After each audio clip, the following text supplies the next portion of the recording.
और आज हम बात फिर दमोह के रण की कर रहे हैं। जी हाँ, जैसे जैसे चुनाव नजदीक आ रहा है वैसे ही सभी नेताओं की दिल की धड़कनें तेज होती जा रही है, क्योंकि दमोह जो सीट है उस पर फिर से चुनाव हो रहा है। जो प्रत्याशी कांग्रेस के रहे हैं वो बीजेपी में शामिल हो गए हैं। ऐसे में कांग्रेस जो पूर्व मुख्यमंत्री कमलनाथ है उन्होंने बीजेपी पर खरीद फरोख्त का आरोप लगाया है। ऐसे में चुनाव और भी ज्यादा इंटरेस्टिंग होता जा रहा है। कल पूर्व मुख्यमंत्री कमलनाथ वहां पहुंचे, उन्होंने वहां पूजा अर्चना की और अजय टंडन के लिए उन्होंने वहां पर प्रचार प्रसार किया, जनसभा को संबोधित किया। उसके बाद आज बीजेपी से मुख्यमंत्री सीएम शिवराज सिंह चौहान भी दमोह पहुंचे और उन्होंने प्रत्याशी राहुल लोधी के लिए चुनाव प्रचार किया और जनसभा को संबोधित किया।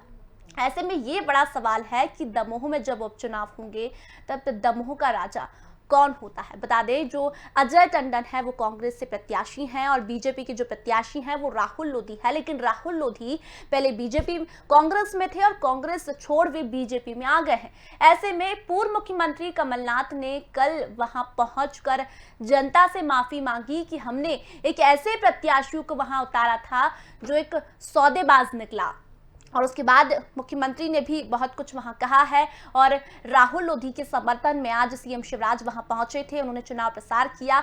दमोह के दंगल में क्या कुछ होता है, जैसे जैसे चुनाव नजदीक आ रहे हैं वैसे वैसे दिग्गजों ने अपनी पूरी ताकत वहां झोंक दी है। कांग्रेस से भी तमाम नेता अपने प्रत्याशी अजय टंडन के लिए वहां पहुंच रहे हैं। तो बात करें बीजेपी की, तो बीजेपी के मुख्यमंत्री भी, तमाम नेता भी वहां प्रचार प्रसार के लिए पहुंच गए हैं। लेकिन दमोह के दंगल में जीत किसकी होगी ये देखने वाली बात होगी और आज की बहस हम इसी पे करेंगे। लेकिन पूर्व मुख्यमंत्री कमलनाथ ने दमोह पहुंचकर क्या कुछ कहा और सीएम शिवराज ने क्या कुछ पलटवार कांग्रेस पर किया, आइए आपको सुनवाते हैं। अब आज का भाषण मैं उड़दई से शुरू करता हूं, ठीक है कि नहीं? उड़दा वालों, क्या बताओ मेरे भैया, जब उड़दा के खेल की सच्चाई का है, ये उड़दा 18 के अंत में जब विधानसभा चुनाव हो रहे थे और कांग्रेस उस समय जीती तो नहीं, वोट हमें ही ज्यादा मिले तो थोड़ी सी आगे निकल गई, 4 सीट। सरकार बनी कांग्रेस की। अगर भैया हमें खरीदना हो तो इतनों का इंतजार करते, तभी तोड़ा तोड़ी कर देते। लेकिन हमें तो ये नहीं बनाना।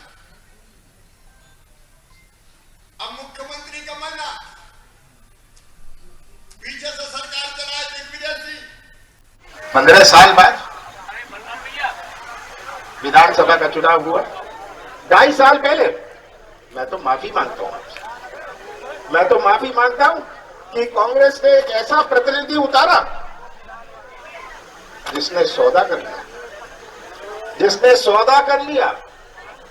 तो मैं क्षमा प्रार्थी, हमें पहचान नहीं कि ऐसा उम्मीदवार उतरा जिसने सौदा किया। तो इस चुनाव में 2.5 साल बाद जब आवश्यकता नहीं थी, वो तो सब आपने सुन लिया, मैं दोहराना नहीं चाहता हूं। अब आज का भाषण मैं उड़दई से शुरू करता हूं, ठीक है कि नहीं? उड़दा वालों, क्या बताओ मेरे भैया, जब उड़दा के खेल की सच्चाई का है, ये उड़दा 18 के अंत में जब विधानसभा चुनाव हो रहे थे और कांग्रेस उस समय जीती तो नहीं, वोट हमें ही ज्यादा मिले तो थोड़ी सी आगे निकल गई, 4 सीट।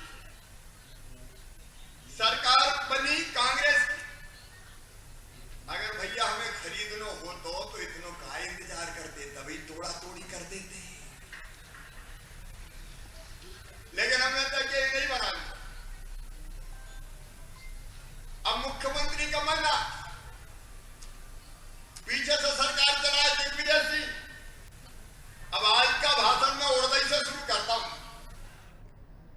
तो दमोह का चुनाव जैसे जैसे नजदीक आ रहा है वैसे वैसे दिग्गज अपनी पूरी ताकत वहां झोंक रहे हैं। बता दें, पूर्व मुख्यमंत्री कमलनाथ कल दमोह पहुंचे थे और उन्होंने बीजेपी पर सौदेबाजी का आरोप लगाया और उन्होंने ये कहा कि मैं सभी से क्षमा चाहता हूं कि उन्होंने उस प्रत्याशी को मैदान में उतारा जिसने सौदेबाजी कर ली।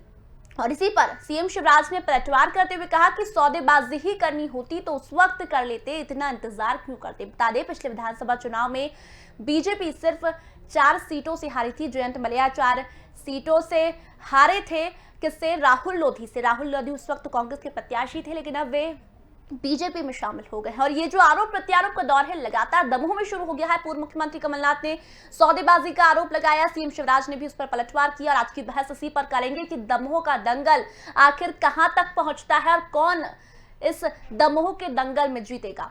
आज की बहस इसी पर करेंगे, लेकिन कुछ मेहमान हमारे साथ मौजूद हैं, उनसे एक बार आपका ताल्लुक करवा देते हैं। हमारे साथ बीजेपी प्रवक्ता चेतन सिंह जी मौजूद है, हमारे साथ कांग्रेस प्रवक्ता मिथुन सिंह अहिरवार मौजूद है, हमारे साथ राजनीतिक विश्लेषक योगेश जी मौजूद है। आप तीनों का बहुत बहुत स्वागत मैं स्वदेश न्यूज पर करना चाहूंगी। सबसे पहले मैं चेतन सिंह जी के पास आना चाहूंगी। चेतन सिंह जी, दमोह का दंगल, जैसे जैसे चुनाव नजदीक आ रहे हैं वैसे वैसे ही दिग्गज अपनी पूरी ताकत दमोह के दंगल में झोंक रहे हैं, लेकिन पूर्व मुख्यमंत्री कमलनाथ कल दमोह पहुंचे और उन्होंने सौदेबाजी का आरोप बीजेपी पर लगाया और सभी पूरी जनता से वहां क्षमा मांगी कि हमने एक ऐसे प्रत्याशी को मैदान में उतारा था जिसने सौदेबाजी कर ली। क्या कुछ कहेंगे आप इस पर?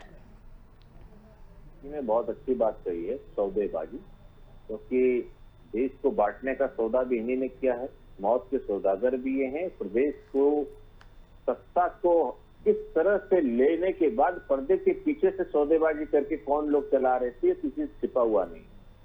कमलनाथ जी ने बिल्कुल सच बात कही। आज कई बार कहा जाता ना कि सच जवान पर घूम फिर करके कहीं ना कहीं आ ही जाता, तो मुझे लगता है कि आज कमलनाथ जी के जवान पर वो सच आ गया है। हारी हुई बाजी कमलनाथ जीतने चले, वो बाजी जीतने चले हैं जिसको अपने राजनीतिक दल में जिस पार्टी के वे अध्यक्ष हैं उस अध्यक्ष में ही कार्यकर्ताओं और नेताओं का भरोसा नहीं है। घर में लोग आप पर भरोसा नहीं करते और आप दमोह की जनता से माफी मांगने चले गए।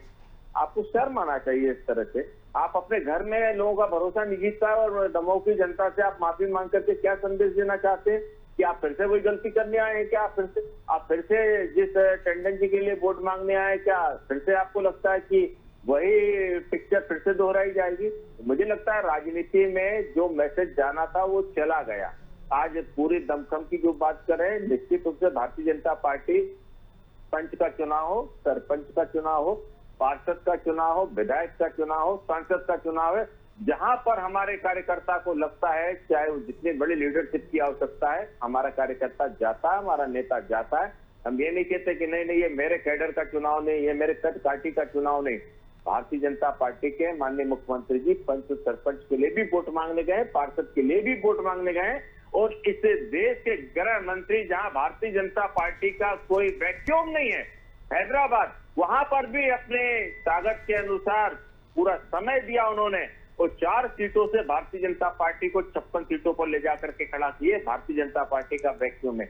विचारों के लिए जो कार्यकर्ता हमारा लड़ाई लड़ता है, जो संघर्ष करता है, उन विचारों को पोषित करने के लिए जो भी आवश्यकता होती है पार्टी की, पार्टी उसको अपने पक्ष में करने के लिए सबका उपयोग करती है, चाहे वो संगठन हो, चाहे विचार हो, चाहे सरकार हो, चाहे हमारे कार्यकर्ता के विचारों को लोगों तक प्रत्यारोपित करने का मामला हो, घर घर तक भारतीय जनता पार्टी को स्थापित करने का मामला हो, पहुंचाने का मामला। एक संवेदनशील सरकार के संवेदनशील जन संवेदनाओं से बहुत ऊपर जाकर के जिन्होंने मानवता के लिए एक नए मापदंड तय किए माननीय शिवराज सिंह चौहान, उनके नेतृत्व में यह चुनाव हम लड़ने जा रहे हैं। और आज चलिए चेतन जी, अब दमोह के दंगल में देखने वाली बात होगी जब सौदेबाजी का आरोप लगाया है। मैं मिथुन जी के पास आना चाहूंगी। मिथुन जी, जो सौदेबाजी का आरोप पूर्व मुख्यमंत्री ने लगाया था उस पर सीएम शिवराज ने भी जवाब दिया है कि अगर सौदेबाजी ही करनी होती तो काहे इतना संयम हम रखते।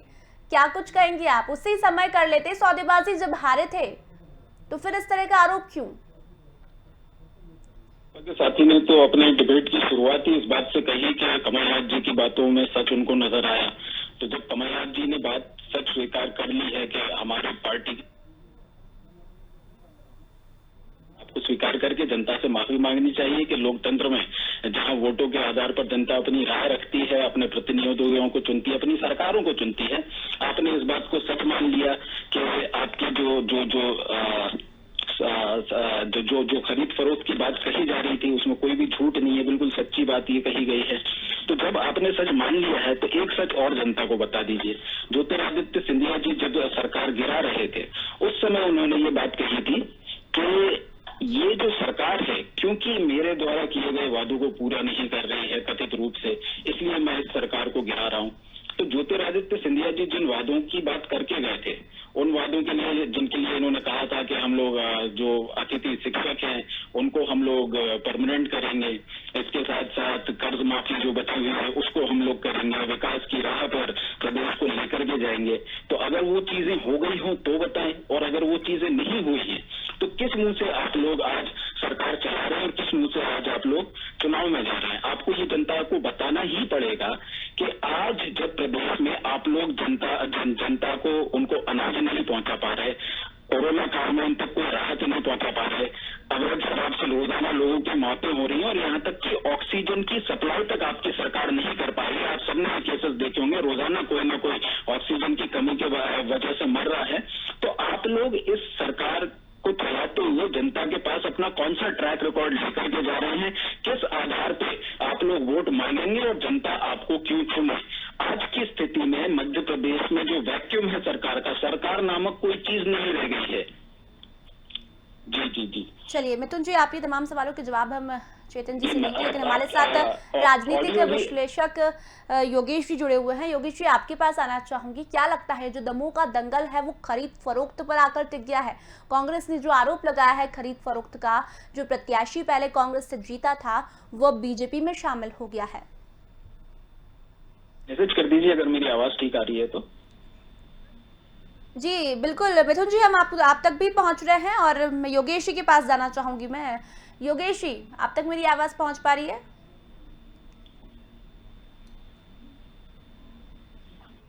योगेश जी, आप तक मेरी आवाज पहुंच पा रही है?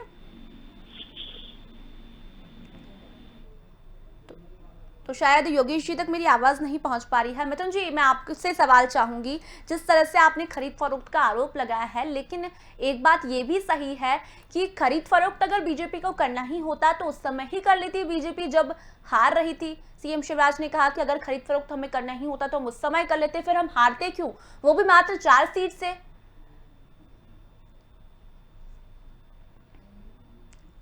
जी मिथुन जी, कहिए। नहीं, मैं जो बात कहना चाह रहा था वो बात यही है कि कमलनाथ जी ने अगर ये खरीद फरोख्त की बात की है तो ये तो पूरे देश में हमने प्रेस कॉन्फ्रेंस कर करके बताया है। अन्य राज्यों में जो हो रहा है वो भी आपके सामने है, कर्नाटक में जो ऑडियो आया था वो भी हमारे सामने है। तो भारतीय जनता पार्टी लोकतंत्र का तो सम्मान करती नहीं है। यदि एक सरकार को 5 साल दिए गए थे उसको तो इन्होंने चलने नहीं दिया।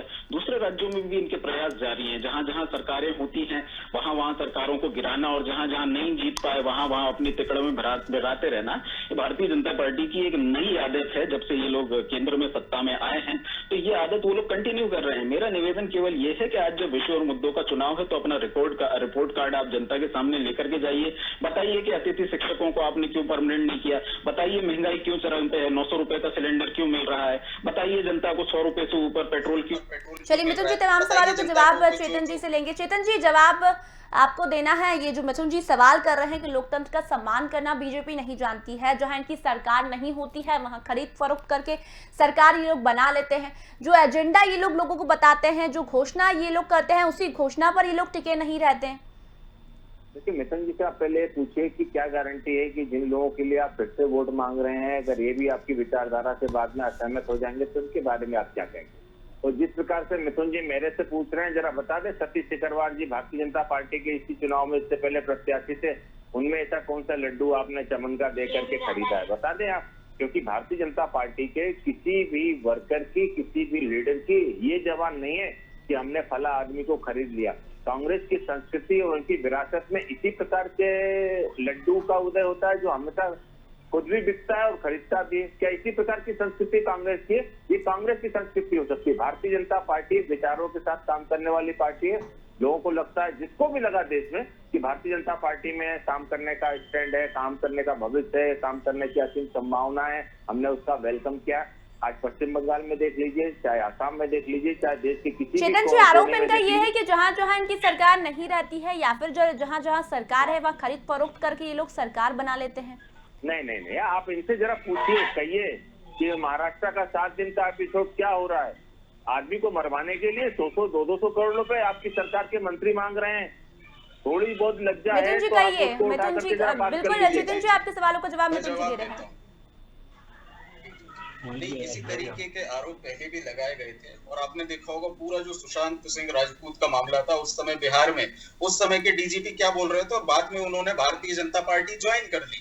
तो इस तरीके के जब अफसरशाही भारतीय जनता पार्टी चलाएगी तो किसी व्यक्ति से कोई बयान दिलवाया जाता है और वो व्यक्ति आकर के फिर भारतीय जनता पार्टी ज्वाइन कर लेता है। जब इस तरीके की अफसरशाही भारतीय जनता पार्टी चलाएगी तो उसके रिजल्ट्स तो सामने आएंगे और जो व्यक्ति इनकी विचारधारा से सहमत नहीं है, जो असल में काम करना चाहता है, लेकिन उसको बात ये आपने खरीद अनिवार्य फरोख्त की जबरिया लगाई है, सेवानिवृत्ति दे तो देते हैं। सारे ही नेता आपके कांग्रेस के जितने भी नेता है वो सभी बीजेपी में शामिल हो रहे हैं क्या? सभी खरीद फरोख्त के माध्यम से जा रहे हैं क्या?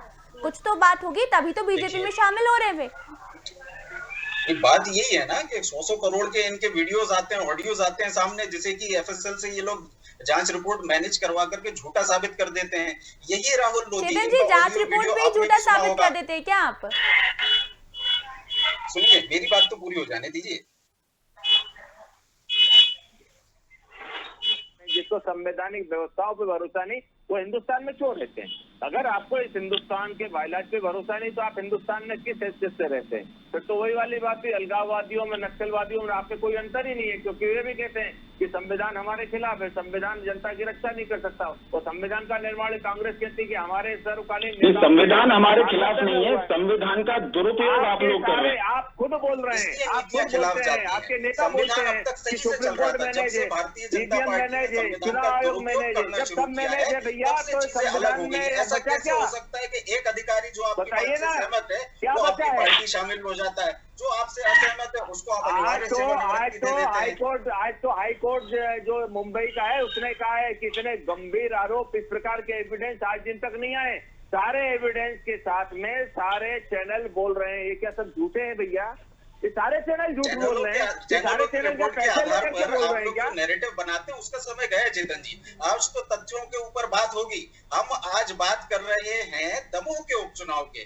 मैं आपसे दमोह से पूछना आप चाह भाग रहा रहे हूं, हो, आप आप बार-बार भाग रहे ये हो, कहते हम हैं नहीं भाग कांग्रेस रहे। से पूछिए, दमोह कांग्रेस पर से ही चर्चा पूछिए, चल रही थी, आपने सरकार क्या में कहा? आप देश में जहाँ जहाँ इनकी सरकारें नहीं है, सब जगह खरीदते हैं, सब जगह ये बेचने का काम करते हैं। तो ये आप सोच करके बताइए, ये दमोह के बारे में आप नहीं बात कर रहे। पेट्रोल का दाम मध्य प्रदेश में क्यों है, शराब से क्यों मौतें हो रही हैं, इस सब का जवाब आपको देना है। आप कांग्रेस से प्रश्न सब पर जवाब दे रहे हैं और सबके दमोह में भी जवाब देंगे और सबके मध्य प्रदेश के सारे उपचुनाव में आपको जवाब दिया और जनता ने जवाब आपको दिया है।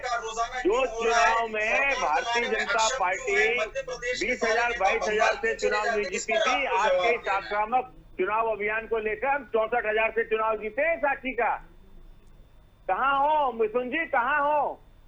54,000 से आपके महेंद्र सिंह सिसोदिया चुनाव जीते, उस विधानसभा में इतनी बड़ी लीड के साथ कोई चुनाव नहीं जीता है। सुनिए, मैं आपको चुनाव जीतने के लिए याद कर दे रहे हैं, मैं आपको बताता हूँ चुनाव जीतने से क्या होता है।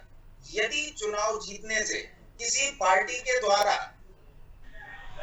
कही गई बातें खारिज हो जाती हैं, तो अटल बिहारी वाजपेयी की मथुरा से जमानत जब्त हुई थी जब वो 3 सीटों से चुनाव लड़े थे। यदि चुनाव हारने से ये हो जाता है तो उसके बाद की कही गई बातें अटल बिहारी वाजपेयी की सब गलत थी, आपको ये मान लेना चाहिए। चुनाव हारना और जीतना आने वाले तब समय में क्या होता है जब करना आप है? विषयों और मुद्दों पर बात करें। यदि आपने विषयों और मुद्दों पर बात की होती, पहले आप विषयों और मुद्दों की बात ले आते हैं, जब चुनाव होता है उसमें आप हिंदू मुसलमान बुझा देते हैं। यदि इस तरीके के नैरेटिव आप चुनाव में बनाएंगे, यदि मेरिट पर आप चुनाव नहीं लड़ेंगे, यदि विषयों और मुद्दों की बातों पर आप चुनाव लड़ेंगे, तो जरूर चुनाव के परिणाम प्रभावित होंगे। लेकिन मध्य प्रदेश की जनता इस बात को समझ रही है कि जो शिवराज जी कहते हैं कि मैं टेम्परेरी मुख्यमंत्री हूं, मुझे पूरा बहुमत दे दो, उसके बाद मैं काम करूंगा। पूरा बहुमत मिलने के चलिए बाद मिथुन जी, चेतन जी हमारे साथ राजनीतिक विश्लेषक जुड़े हुए हैं, योगीराज जी। योगीराज जी, आपसे जानना चाहूंगी, दमोह के दंगल की हम बात कर रहे हैं, ये नए नए शब्द खरीद फरोख्त, बिकाऊ, दमोह का जो दंगल होने जा रहा है, पूर्व मुख्यमंत्री ने भी आरोप लगाया है बीजेपी के प्रत्याशी जो है अभी उन्हें सौदेबाज बता दिया, बीजेपी को सौदेबाज बता दिया। क्या लगता है अब ये जो चुनाव है सौदेबाजी पर आकर टिक गया है?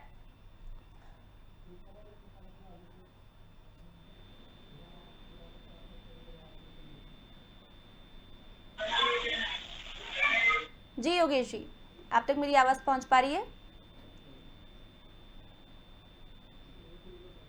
चलिए योगेश जी तक हमारी आवाज नहीं पहुंच पा रही है। चेतन जी, आपसे जानना चाहूंगी, दमोह के दंगल में आप लोग उतरे हैं, पिछली बार हार चुके थे, लेकिन इस बार जो कांग्रेस के प्रत्याशी थे वो बीजेपी में शामिल हुए हैं। क्या कुछ विकास की बातें होने वाली है दमोह के चुनाव के लिए? क्या कुछ आप दमोह के लिए करेंगे?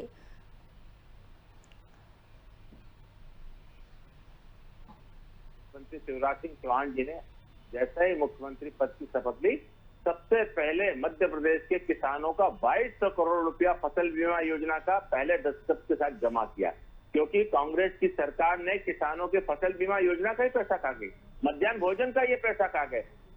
मध्य प्रदेश के दमोह में विकास की गारंटी लेकर के भारतीय जनता पार्टी चुनाव लड़ रही है। विचारों की गारंटी के साथ भारतीय जनता पार्टी चुनाव लड़ रही कि गरीबों का उत्थान निरंतर जारी रहेगा, सिंचाई की योजनाएं सुचारू रूप से चलेंगी, किसी गरीब की थाली खाली नहीं रहेगी। इस बात का चिंतन करके भारतीय जनता पार्टी दमोह का चुनाव लड़ रही है। और मैं पूरी जवाबदारी के साथ कह रहा हूं कि भारतीय जनता पार्टी दमोह में रिकॉर्ड जितने मतों से भारतीय जनता पार्टी अभी तक इस विधानसभा का चुनाव नहीं जीती थी, उससे अधिक मतों से हम मध्य प्रदेश की दमोह विधानसभा का चुनाव जीतेंगे। कांग्रेस भारतीय जनता पार्टी के सामने भयभीत है, विचार है नहीं, नीति है नहीं, नेता है नहीं। चेतन जी, आप कह रहे हैं, बिल्कुल आप कह रहे हैं कि कांग्रेस की सरकार ने किसानों के लिए कुछ नहीं किया, तो फिर राहुल लोधी जो कांग्रेस के प्रत्याशी थे वो कैसे जीत गए? या तो उन्हें देखकर लोगों ने वोट दिया होगा या फिर पार्टी को देखकर वोट दिया होगा। लोगों ने पार्टी को वोट देख करके वोट दिया। और अगर आपको पता हो, नहीं पता हो, तो मैं आपको थोड़ा सा बताना चाहूंगा कि भारतीय जनता पार्टी के ही नेता ने उस सीट पे विद्रोह करके चुनाव लड़ा था, जिसके कारण कांग्रेस के प्रत्याशी के रूप में राहुल जी ने विजय दर्ज की। जीत जिसने भी दर्ज की, जीत होती है, हार होती है। हमने उसको सच्चाई के साथ स्वीकार किया। वोट आप परसेंट में मध्य प्रदेश में हमारे फिगर ज्यादा थे परसेंट के, लेकिन मध्य प्रदेश में विधानसभा की दृष्टि से, विधायकों की दृष्टि से हमारे नंबर कम थे। अगर हमको खरीद फरोख्त के चुनाव का बिना चुनाव के अगर सरकार बनानी होती, हम तब भी जोड़ तोड़ करके चुनाव बिना कराए हम सरकार बना सकते थे, लेकिन चूंकि मध्य प्रदेश की जनता का जो जनादेश था वो हमको विपक्ष का था। लेकिन आप इनसे पूछिए कि सरकार में आने के बाद इनके घर के झगड़े में क्या मध्य प्रदेश की 7.5 करोड़ जनता के भाग्य को क्या इनके झगड़े की थाली में परोस करके हम दे दें? क्या मध्य प्रदेश को अनाथ होने की स्थिति में छोड़ करके हम पल्ला झाड़ करके खड़े हो जाते? किन परिस्थितियों में मध्य प्रदेश हमको मिला था, और उन परिस्थितियों में कोविड के काल से लेकर के आज जब मैं आपसे बात कर रहा हूं, इन विपरीत परिस्थितियों में भी कहीं भी गरीब जनता की थाली कहीं हमने खाली नहीं रखी। चाहे किसान का मामला हो, चाहे गरीबों की योजनाओं का, संबल योजना पूरी तरह से इन्होंने लाभ करके रख दी थी। भाई क्यों? पूछिए ना आप इनसे। बुंदेलखंड मेडिकल कॉलेज को बंद करने की स्थिति आ गई थी, आखिर क्यों? चलिए चेतन जी, तमाम सवालों के जवाब देते हैं मिथुन जी ये क्या कह रहे हैं? चेतन जी, 15 महीने की सरकार जब पूर्व मुख्यमंत्री की हाथ थी तब कैसी हालत मध्य प्रदेश की थी, और 1 साल में जब हमारे पास सत्ता आई तो हमने गरीबों तक लाभ पहुंचाया, हमारी योजनाएं इन्होंने बंद करवा दी। मिथुन जी मैं आपको 2 मिनट बीच में रोक रही हूँ, हमारे साथ योगी राज जी काफी समय से जुड़े हुए हैं। योगी राज जी, हम दमोह के दंगल की बात कर रहे हैं, क्या लगता है दमोह का दंगल इस बार जो है खरीद फरोख्त पर आधारित हो गया है क्या? जिस तरह से कांग्रेस खरीद फरोख्त का, सौदेबाजी का आरोप बीजेपी पर लगा रही है। ये देखिए, चुनाव में एक तो क्या है कि मैं बहुत देर से जुड़ने की कोशिश कर रहा था जी, बिल्कुल, और पूरी परिचर्चा का मुझे बिल्कुल भी एक भी शब्द सुनाई नहीं दिया कि हमारे कांग्रेस के साथी ने क्या बोला और बीजेपी के प्रवक्ता ने क्या बोला।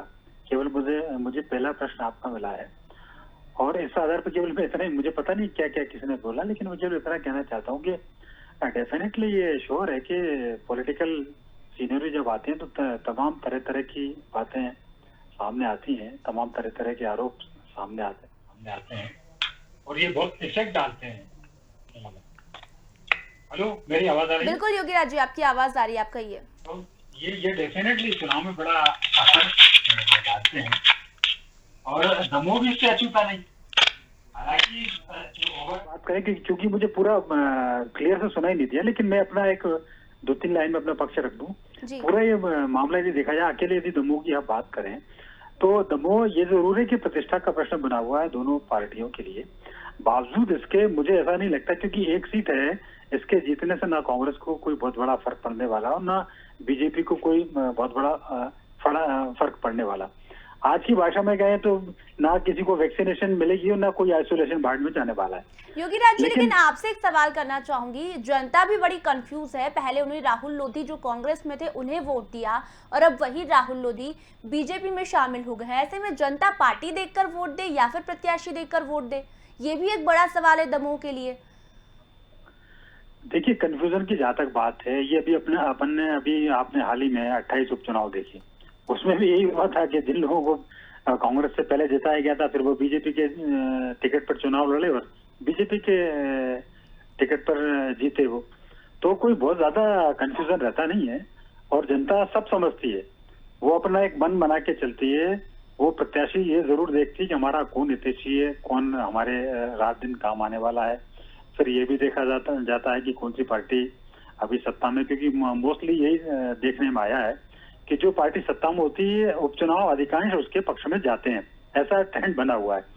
ये यहाँ दमोह में क्या होगा ये तो परिणाम दिखाएंगे, लेकिन जनता इन चीजों को बहुत अच्छी तरह से जानती है कि हमें किसको जिताना है। कैंडिडेट चयन करने से बहुत ज्यादा कोई बहुत फर्क पड़ता नहीं है, क्योंकि जब आप चुनाव में जाते हैं तो वेल नोन चेहरा तो है ही राहुल लोधी, चाहे वो पहले कांग्रेस से लड़े हो चाहे आज बीजेपी से लड़े हो, मतलब उस क्षेत्र में उनकी पकड़ तो है ही, लोग उनको जानते ही हैं। अंतर सिर्फ ये हो गया है कि भी चुनाव चिन्ह बदल गया उनका, तो लोग समझते हैं। तो ये देखना होगा कि दमोह में जब चुनाव हो रहे हैं, राहुल लोधी जब बीजेपी में शामिल हुए हैं तो जनता किससे वोट देती है। मिथुन जी, आप कुछ कह रहे थे, आखिरी सवाल आप ही से चाहूंगी। इन्होंने जो आरोप लगाए हैं, तमाम आरोप योजनाओं को लेकर हो चाहे विकास को लेकर, तो मिथुन जी आप कहिए। पहली बात ये है कि चेतन जी ने कहा काफी सारी योजनाएं चलाई, इन योजनाओं की सच्चाई आज जनता के सामने है। जहां उपचुनाव के पहले किसान सम्मान निधि के नाम पर इन्होंने लाखों रुपए की राशि, करोड़ों रुपए की राशि किसानों को दी थी, अब उपचुनाव हो जाने के बाद जब ये पूर्ण रूप से सत्ता में आए हैं तो उन्होंने 2 लाख किसानों को डिफॉल्टर बताया है और 4 लाख वोटों से कुल ये जीते थे। तो मतलब 2 लाख परिवार अब उस राशि को वापस दे रहे हैं कोरोना के इस काल में, जब उनके पास वैसे ही कोई आर्थिक व्यवस्था नहीं है। और योगेश जी जो बात कह रहे थे, समय कम है इसलिए समाप्त करते हुए इतनी कहना चाहूंगा कि उन्होंने जो बात कही बिल्कुल ठीक कही। अक्सर ये होता है कि उपचुनाव के परिणाम सत्ता पक्ष में जाते हैं, लेकिन चित्रकूट, कोलारस, मुंगावली, ये जो उपचुनाव के परिणाम थे भारतीय जनता पार्टी के खिलाफ गए थे, तो यदि यहाँ ये उपचुनाव भारतीय जनता पार्टी हार जाती है तो इसे भी एक रेफरेंडम के रूप में माना जाएगा कि उपचुनाव भारतीय जनता पार्टी हार रही है क्योंकि जनता उसको सरकार के रूप में नहीं चाहती है। बिल्कुल मिथुन जी, अब देखते हैं कि दमोह के दंगल की बात करें तो जनता किसे वोट देती है, क्योंकि जनता सब कुछ जानती है। तो फिलहाल मैं तीनों मेहमानों को यही धन्यवाद कहना चाहूंगी। तो दमोह के दंगल की हम बात कर रहे हैं, 17 अप्रैल को वोटिंग होनी है। राहुल लोधी बीजेपी से प्रत्याशी है, कांग्रेस से प्रत्याशी अजय टंडन है, लेकिन एक बात तो बिल्कुल सही है कि जनता सब कुछ जानती है। जो जनता का हितैषी होगा, चाहे कांग्रेस को हो चाहे बीजेपी का हो, जनता उससे ही वोट करेगी। लेकिन दमोह के चुनाव के लिए तमाम दिग्गजों ने अपनी पूरी ताकत झोंक दी है। पूर्व मुख्यमंत्री भी कमलनाथ भी दमोह के दंगल में पहुंच गए और इस उपचुनाव सिर्फ एक सीट को जीतने के लिए दोनों ही पार्टियों ने अपनी पूरी ताकत वहां दमोह के चुनाव में लगा दी है। फिलहाल ये देखना होगा कि दमोह के दंगल में कौन जीता है। राहुल लोधी जो कांग्रेस से जीत चुके थे, क्या फिर से बीजेपी से जीतते हैं या फिर कांग्रेस वहां परचम लहराती है, देखने वाली बात होगी। तो फिलहाल अभी के लिए इतना ही, जल्दी लौटेंगे, तब तक बने रहिए स्वदेश न्यूज के साथ।